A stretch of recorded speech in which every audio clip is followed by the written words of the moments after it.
Hello and welcome to The Print. I'm Snehesh Alex Philip. Earlier today, the American President Joe Biden has made a very important statement with regard to what is happening between Israel and Hamas.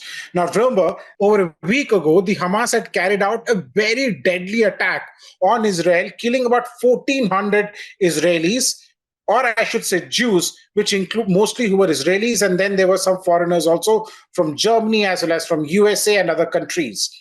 Now, the American president, Mr. Biden, has come out with a statement saying that the Hamas attack was also to derail what is now known as the India, Middle East, Europe Economic Corridor that was announced at the G20 meet in September. Now, remember that this was one of the big developments from the G20 meet. It is seen as a rival to the BRI, that is the Belt and Road Initiative led by China. And for this, I'm very happy to have on board with us, a fellow at the IDSA, the MP IDSA, Ms. Swasti Rao.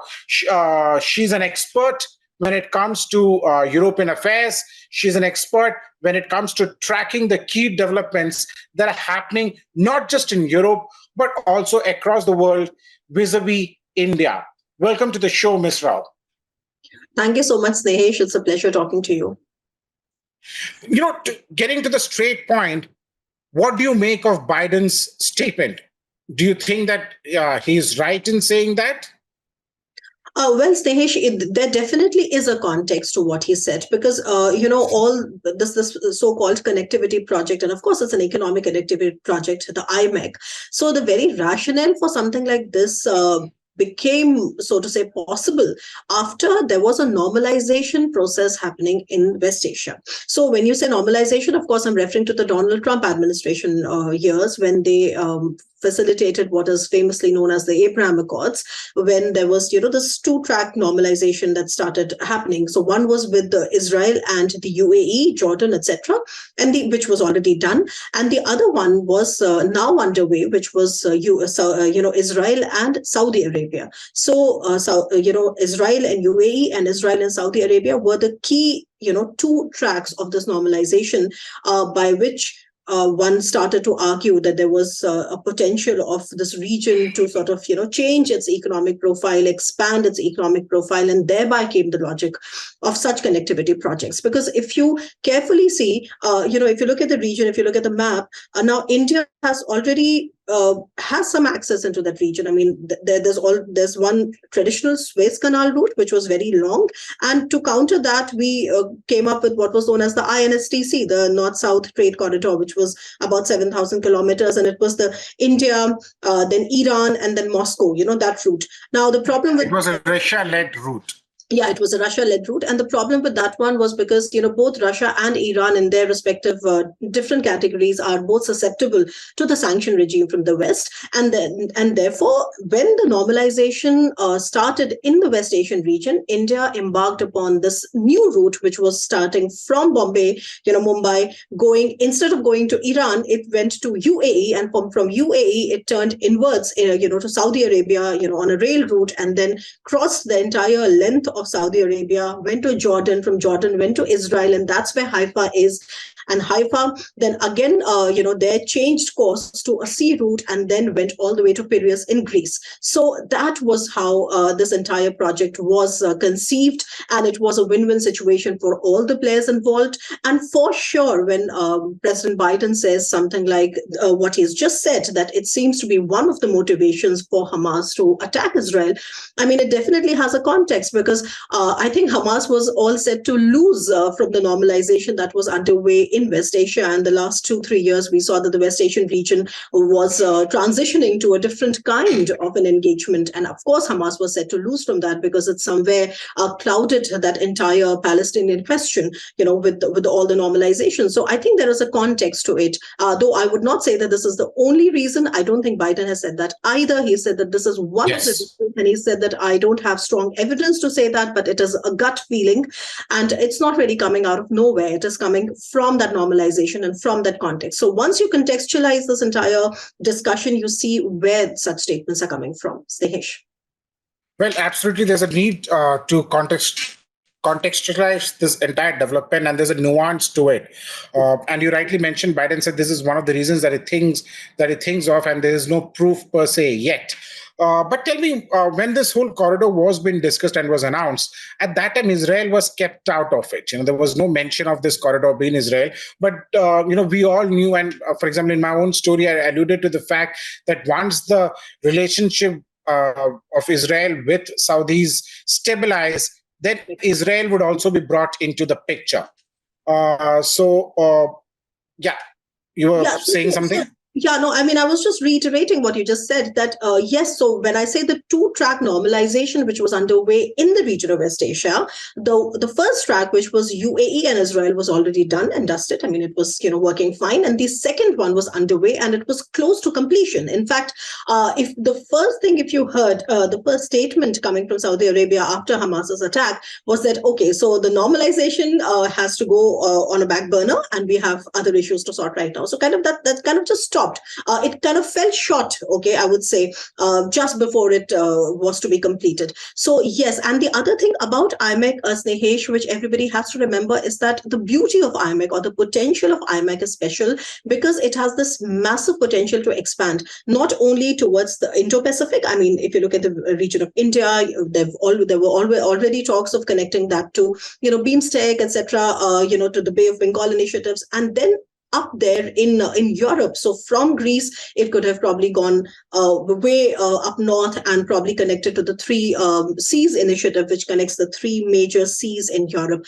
And by that logic, the fact that the signatories to IMEC are not the only signatories, they were not meant to be, the final list, but that list was supposed to grow. So even in the pieces that I wrote, I said that Greece is perhaps very likely to join it because the Greek port of Piraeus is going to play such an important role. Similarly, Yes. Haifa is obviously, unless you go to Haifa, the only other, if you look at the geography of the region carefully, Haifa is the port out there. Why, from India's perspective, also because, we know that Adani-led consortium has actually bought the port, and that particular deal has been finalized in, I think, as latest as January 2023. It was beginning of this year.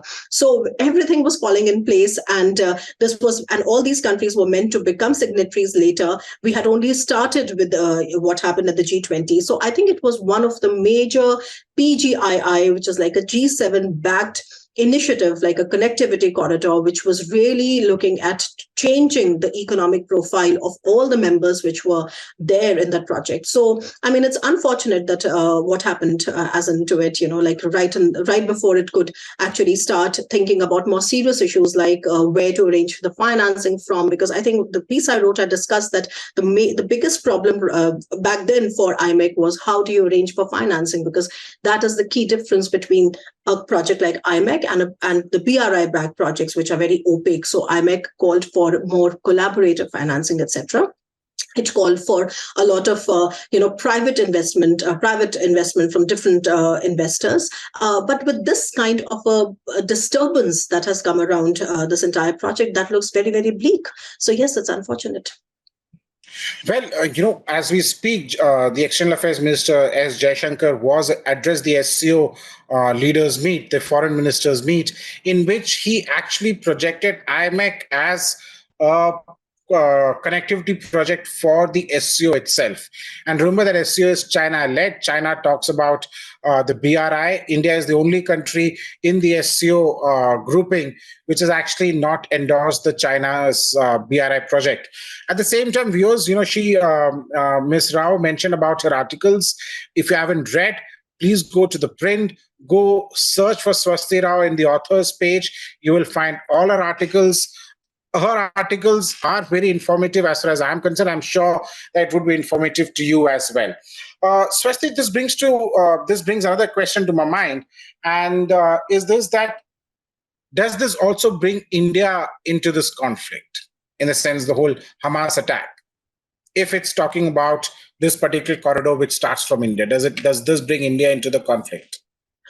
Snehesh, in many, many ways, it definitely brings, talking about India per se, so IMEC actually starts with an I, and there's a reason why it starts with that I, because if you look at the perspective of, say, the European players, the European Union, France, Germany, Italy, I mean, IMEC for them is a kind of an expression, a kind of an example of making their Indo-Pacific strategy more visible and tangible, right? And the Indo-Pacific for them, if you look at all these countries, Indo-Pacific strategy, India is where it's kind of centered. So there is a reason why IMEC starts from I, which is India, and then goes on to the Middle East and so on and so forth. And then with respect to the conflict, yes, I mean, India's interests are directly affected, especially if you're looking at Israel and if you're looking at Haifa. And even if you look at the map of Israel, although the conflict right now is happening towards the south, where you have Gaza, and Haifa is really up north. Haifa is almost touching Lebanon, though that region. It's far. So in that sense, it's kind of far from both Gaza and the West Bank. But what I'm trying to say is that let's remember that Haifa plays a very important role out there, and India has its presence by way of the Adani Group that has bought the port. But let's also remember that China actually controls operations. So China's I'm not able to recall which Chinese company has done it, but China has actually bought the operations, and this is again 2 years ago. So you have this interesting scenario where you have these two countries, both India and China, in many ways not really directly affected by the conflict per se, but again they have their own equations with all the players out there. And I think, in my opinion, the way I look at it, I personally feel that when the situation gets a little better. I mean, right now, of course, it's really bad because Israel has already started with the ground offensive, right? And everybody is extremely worried about whether this conflict is going to spill out of that region and probably turn to more proxy conflict and, God forbid, like a direct confrontation between Israel and Iran. So we have those kind of scenarios out there. So the way I put it is that it's going to get a lot worse before it gets a little better. But whenever it gets a little better, or at least the role of countries like India is again to come out with some sort of a limited mediation to try and sort of reiterate that this project was in the best interest of everybody. And I personally feel that I think here the role of China will be very interesting, because like I said, that Haifa, the operations were actually controlled by China. So although China is not really a part of this project, and all the countries that are into it except for US, because I think US is the only one that has made emphatic statements of this being an alternative to the BRI. But if you look at the signatories per se, Snehesh, the signatories like UAE, Saudi Arabia, etc., all of them have great economic ties with China. So this is not really looked upon as a way to contain China, but as an alternative. So I think there would be some sort of a negotiation, with respect to getting China on board to try and contain the conflict as much as possible. So this does seem a little far-fetched right now, but when I look at IMEC, I think this is the only thing, the logical thing that seems to work for me, because of course Israel is not going to sort of, or maybe perhaps after a while there could be a change in Israel's strategy when it comes to what it is doing in the ground offensive. So and in all such changes, right, and all these little changes that I'm talking about, perhaps the role of countries which are more neutral and have good relations with both sides would become very central. And then, of course, that's where the credibility of India arises. So that's the diplomatic side of India. India has already sent humanitarian aid. I mean, we all saw, how wonderful that step was. But having said that, looking at it from a purely economic perspective as well, I think the sheer fact that it was in the economic interest of everybody concerned would also try and find out some way out once the debris is a little settled. Now, when the debris settles, I think it's anybody's guess. Well, thank you so much. Before I let you go, one last question. Since this is about the IMEC, who do you think benefits directly out of this? If because of the Hamas attack, the IMEC gets derailed, who benefits? Oh, well, I mean, there are, of course, Hamas benefits out of it, because like I said, that if projects like IMEC get shelved, I mean, who benefits? I don't want to want to sound very emphatic, but then I think every single logical analysis would say that there's a set of countries, perhaps Iran, and Iran-backed proxies, which are not standing to gain anything from this normalization because they are kept out of the normalization. So I think that is the reason why I think America has been so emphatic in naming Israel and in naming Iran and Iran-backed Hezbollah. So I think there is some merit in these things, though I would not really get into this name calling, and I would rather wait for some more, so to say, indicators to emerge for more credible analysis that we do with better footnoting and referencing. But yes, the way it is right now, I think there is all reason for Hamas to try and stop this normalization, because if there is normalization, then what really happens to that question? What really happens to that entire victim card that the Hamas has been playing? Because we all know that Hamas does not really stand for the Palestinian people or for the Palestinians in Gaza. They stand for the eradication of Israel. So I think the world really knows what Hamas's political objectives are. It's not really about the betterment of people. So for sure, if there's a normalization, then Hamas's victim card actually goes out of the window. And I guess that is why one of the reasons why what is happening. And I think I would agree with President Biden to that extent, at least. Well, thank you so much for speaking to us and addressing our viewers. As always, it's been a pleasure. Thank you so much, Ms. Rao. It was a pleasure, Snehesh. Thank you.